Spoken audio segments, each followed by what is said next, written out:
3-4 दिन हुए स्वामी जी प्रथम बार विलायत से लौटकर कलकत्ता नगर में पधारे हैं। बहुत दिनों के बाद आपका पुण्य दर्शन होने से श्री रामकृष्ण भक्तगण बहुत प्रसन्न हो रहे हैं। उनमें से जिनकी अवस्था अच्छी है वे स्वामी जी को सादर अपने घर पर आमंत्रित करके आपके सत्संग से अपने को कृतार्थ समझते हैं। आज मध्याह्न को बाग बाजार के अंतर्गत राजवल्लभ मोहल्ले में श्री रामकृष्ण भक्त श्रीयुत प्रियनाथ जी के घर पर स्वामी जी को निमंत्रण है। इस समाचार को पाते ही बहुत से भक्त उनके घर पर आ रहे हैं। शिष्य भी लोगों के मुंह से यह सुनकर प्रियनाथ जी के घर पर कोई 2:30 बजे उपस्थित हुआ।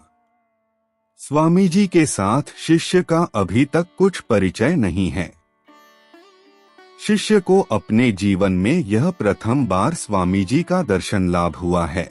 वहां उपस्थित होने के साथ ही स्वामी तुरायानंद जी शिष्य को स्वामी जी के पास ले गए और उनसे उसका परिचय कराया। स्वामी जी जब मठ में पधारे थे तभी शिष्यर्चित एक श्री रामकृष्ण स्तोत्र पढ़कर उसके विषय में सब जान गए थे और यह भी मालूम कर लिया था कि शिष्य का श्री रामकृष्ण के बड़े प्रेमी भक्त साधु नाग महाशय के पास आना जाना रहता है। शिष्य जब स्वामी जी को प्रणाम करके बैठ गया तो स्वामी जी ने संस्कृत भाषा में उससे संभाषण किया तथा नाग महाशय का कुशल मंगल पूछा और नाग महाशय के आश्चर्यजनक त्याग, गंभीर ईश्वरानुराग और नम्रता की प्रशंसा करते हुए बोले, वयं तत्वान्वेषान् मधुकर हतास्त्वं खलु कृति, और शिष्य को आज्ञा दी कि पत्र द्वारा इस संभाषण को उनके पास भेज दे। तदंतर बहुत भीड़ लग जाने के कारण वार्तालाप करने का सुविधा न देखकर स्वामी जी शिष्य और तुरायानंद जी को लेकर पश्चिम दिशा के एक छोटे कमरे में चले गए और शिष्य को लक्ष्य करके विवेक चूड़ामणि का यह श्लोक कहने लगे।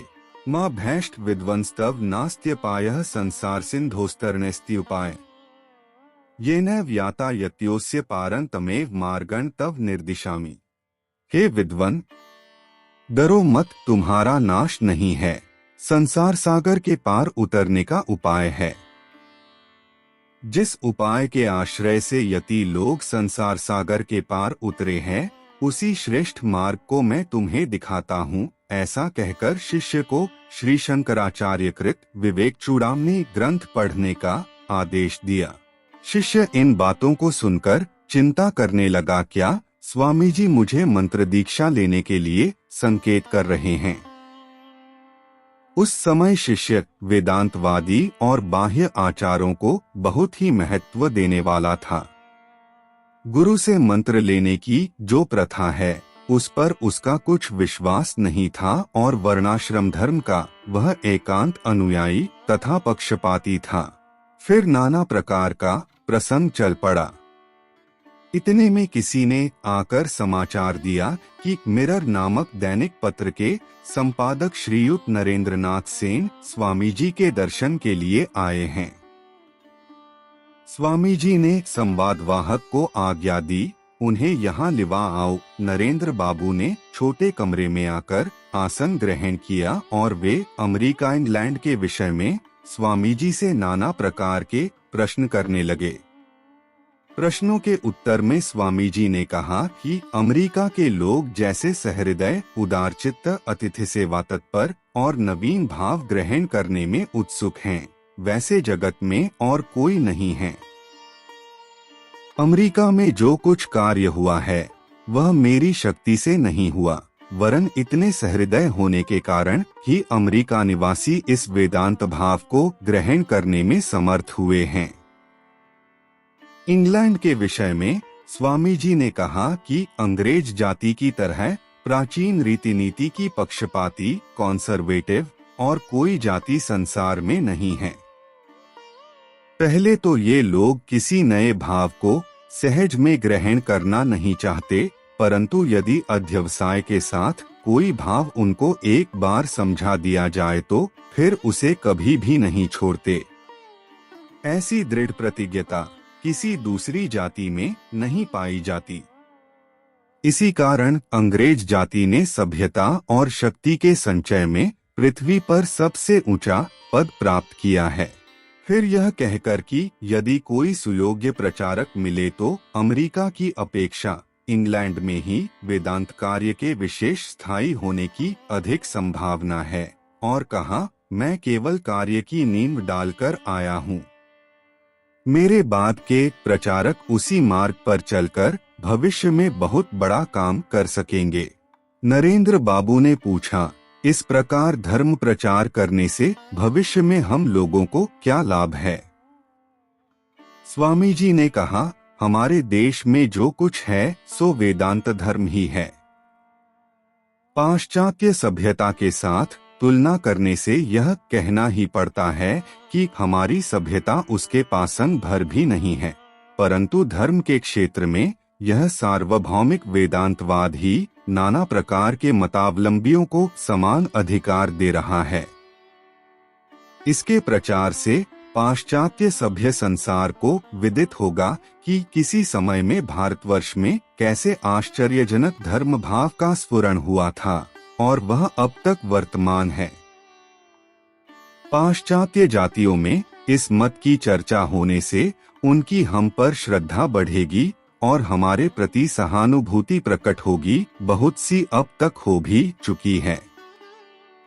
इस प्रकार उनकी यथार्थ श्रद्धा और सहानुभूति प्राप्त करने पर हम अपने ऐहिक जीवन के लिए उनसे वैज्ञानिक शिक्षा ग्रहण करके जीवन संग्राम में अधिक योग्यता प्राप्त करेंगे। दूसरी ओर वे हमसे वेदांत मत ग्रहण करके पारमार्थिक कल्याण लाभ करने में समर्थ होंगे। नरेंद्र बाबू ने पूछा, इस प्रकार के आदान प्रदान से हमारी राजनीतिक उन्नति की कोई आशा है या नहीं? स्वामी जी बोले, वे पाश्चात्य जाति महापराक्रमशाली विरोचन की संतान हैं। उनकी शक्ति से पंचभूत कठपुतली के समान उनकी सेवा कर रहे हैं। यदि आपको यह प्रतीत हो कि इसी स्थूल भौतिक शक्ति के प्रयोग से किसी न किसी दिन हम उनसे स्वतंत्र हो जाएंगे, तो आपका ऐसा अनुमान सर्वथा निर्मूल है। इस शक्ति प्रयोग कुशलता में उनमें और हम में ऐसा अंतर है जैसा कि हिमालय और एक सामान्य शिलाखंड में। मेरे मत को आप सुनिएगा। हम लोग उक्त प्रकार से वेदांत धर्म का गूढ़ रहस्य पाश्चात्य जगत में प्रचार करके उन महाशक्ति धारण करने वालों की श्रद्धा और सहानुभूति को आकर्षित करेंगे, और आध्यात्मिक विषय में सर्वदा हम उनके गुरुस्थान पर आसीन रहेंगे। दूसरी ओर वे अन्यान्य ऐहिक विषयों में हमारे गुरु बने रहेंगे। जिस दिन भारतवासी अपने धर्म विषय से विमुख होकर पाश्चात्य जगत से धर्म को जानने की चेष्टा करेंगे, उसी दिन इस अधःपतित जाति का जातित्व सदा के लिए नष्ट भ्रष्ट हो जाएगा। हमें यह दे दो, हमें वह दे दो, ऐसे आंदोलन से सफलता प्राप्त नहीं होगी, परंतु उस आदान प्रदान रूप कार्य से जब दोनों पक्ष में श्रद्धा और सहानुभूति की एक प्रेमलता का जन्म होगा, तब अधिक चिल्लाने की आवश्यकता भी नहीं रहेगी। वे स्वयं हमारे लिए सब कुछ कर देंगे। मेरा विश्वास है कि इसी प्रकार से वेदांत धर्म की चर्चा और वेदांत का सर्वत्र प्रचार होने से हमारे देश तथा पाश्चात्य देश दोनों को ही विशेष लाभ होगा। इसके सामने राजनीतिक चर्चा मेरी समझ में गौण उपाय दिखती है। अपने इस विश्वास को कार्य में परिणत करने में मैं अपने प्राण तक भी दे दूंगा। यदि आप समझते हैं कि किसी दूसरे उपाय से भारत का कल्याण होगा, तो आप उसी उपाय का अवलंबन कीजिए। नरेंद्र बाबू स्वामी जी की बातों पर बिना वाद विवाद किए सहमत हो कुछ समय के पश्चात चले गए। स्वामी जी की पूर्वोक्त बातों को श्रवण कर शिष्य विस्मित हो गया और उनकी दिव्य मूर्ति की ओर टकटकी लगाए देखता रहा।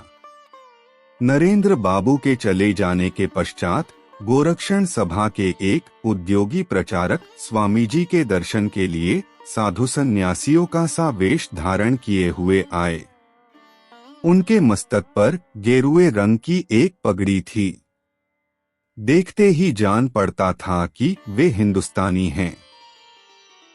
इन प्रचारक के आगमन का समाचार पाते ही स्वामी जी कमरे से बाहर आए। प्रचारक ने स्वामी जी को अभिवादन किया और गोमाता का एक चित्र उनको दिया। स्वामी जी ने उसे ले लिया और पास बैठे हुए किसी व्यक्ति को वह देकर प्रचारक से निम्नलिखित वार्तालाप करने लगे। स्वामी जी, आप लोगों की सभा का उद्देश्य क्या है? प्रचारक, हम देश की गोमाताओं को कसाई के हाथों से बचाते हैं।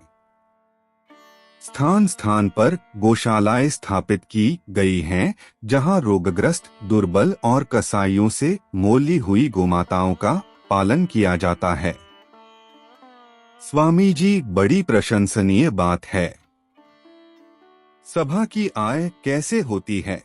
प्रचारक, आप जैसे धर्मात्मा जनों की कृपा से जो कुछ प्राप्त होता है उसी से सभा का कार्य चलता है। स्वामी जी, आपकी नगद पूंजी कितनी है? प्रचारक, मारवाड़ी वैश्य संप्रदाय इस कार्य में विशेष सहायता देता है। वे इस सत्कार्य में बहुत सा धन प्रदान करते हैं। स्वामी जी, मध्य भारत में इस वर्ष भयंकर दुर्भिक्ष पड़ा है। भारत सरकार ने घोषित किया है कि 9 लाख लोग अन्न कष्ट से मर गए हैं। क्या आपकी सभा ने इस दुर्भिक्ष में कोई सहायता करने का आयोजन किया था? प्रचारक, हम दुर्भिक्षादि में कुछ सहायता नहीं करते। केवल गोमाता की रक्षा करने के उद्देश्य से यह सभा स्थापित हुई है। स्वामी जी, आपके देखते देखते इस दुर्भिक्षादि में आपके लाखों भाई कराल काल के चंगुल में फंस गए।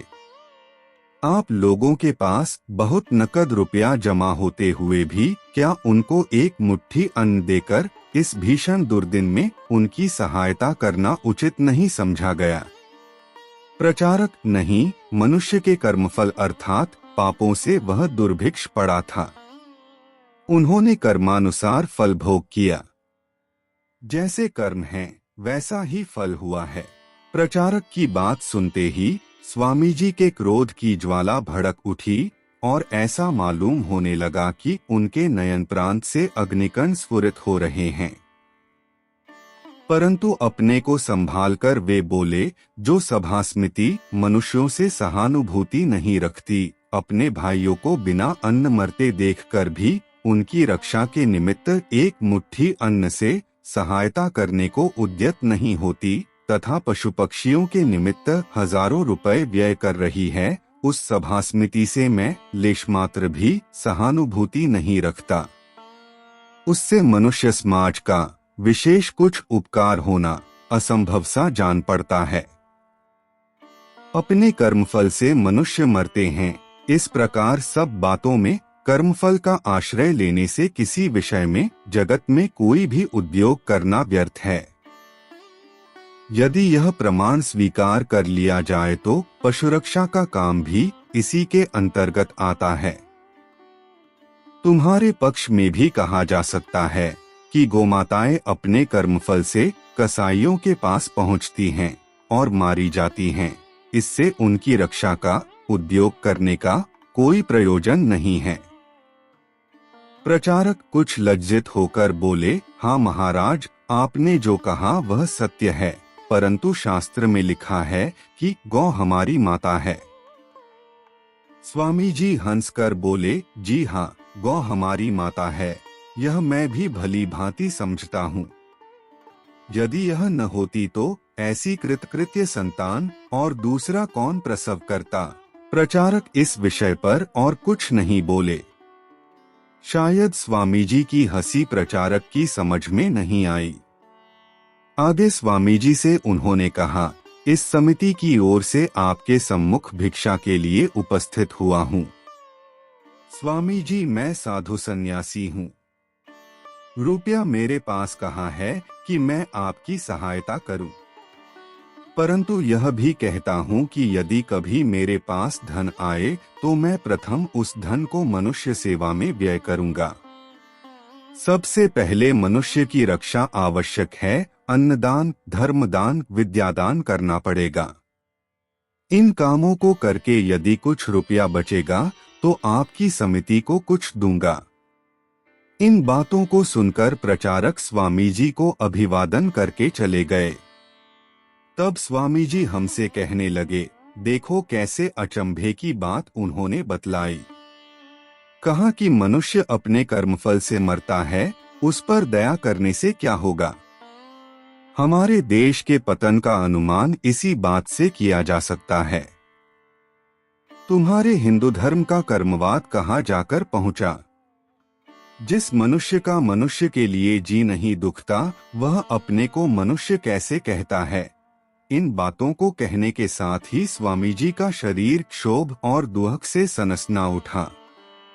इसके पश्चात शिष्य से बोले, फिर कभी हमसे भेंट करना। शिष्य, आप कहाँ विराजिएगा। संभव है कि आप किसी बड़े आदमी के स्थान पर ठहरेंगे, वहाँ हमको कोई घुसने भी न देगा। स्वामी जी, इस समय तो मैं कभी आलम बाजार के मठ में, कभी काशीपुर में गोपाल लाल शील की बगीचे वाली कोठी में रहूंगा, तुम वहाँ आ जाना। महाराज, बड़ी इच्छा है कि एकांत में आपसे शिष्य वार्तालाप करूं। स्वामी जी, बहुत अच्छा, किसी दिन रात्रि में आ जाओ, वेदांत की चर्चा होगी। शिष्य, महाराज, मैंने सुना है कि आपके साथ कुछ अंग्रेज और अमेरिकन आए हैं। वे मेरे वस्त्रादिक के पहरावे और बातचीत से अप्रसन्न तो नहीं होंगे। स्वामी जी, वे भी तो मनुष्य हैं। विशेष करके वे वेदांत धर्मनिष्ठ हैं। वे तुम्हारे समागम और संभाषण से आनंदित होंगे। शिष्य, महाराज, वेदांत के अधिकारियों के लिए जो सब लक्षण होने चाहिए, वे आपके पाश्चात्य शिष्यों में कैसे विद्यमान हैं। शास्त्र कहता है, अधीत वेद वेदांत, कृत प्रायश्चित्त, नित्य नैमित्तिक कर्मानुष्ठानकारी, आहार विहार में परम संयमी, विशेष करके चतुर, साधन संपन्न न होने से वेदांत का अधिकारी नहीं बनता। आपके पाश्चात्य शिष्यगण प्रथम तो ब्राह्मण नहीं हैं, दूसरे भोजनादिक में अनाचारी हैं। वे वेदांतवाद कैसे समझ गए। स्वामी जी, वे वेदांत को समझे या नहीं, यह तुम उनसे मिलमिलाप करने से ही जान जाओगे। मालूम पड़ता है कि स्वामी जी अब तक समझ गए थे कि शिष्य एक निष्ठावान बाह्याचार प्रिय हिंदू है। इसके बाद स्वामी जी श्री रामकृष्ण के भक्तों के साथ श्रीयुत बलराम बसु जी के स्थान को गए। शिष्य भी बट्टले मोहल्ले से विवेक चूड़ामणि ग्रंथ मोल लेकर दर्जी पाड़े में अपने घर की ओर चला गया।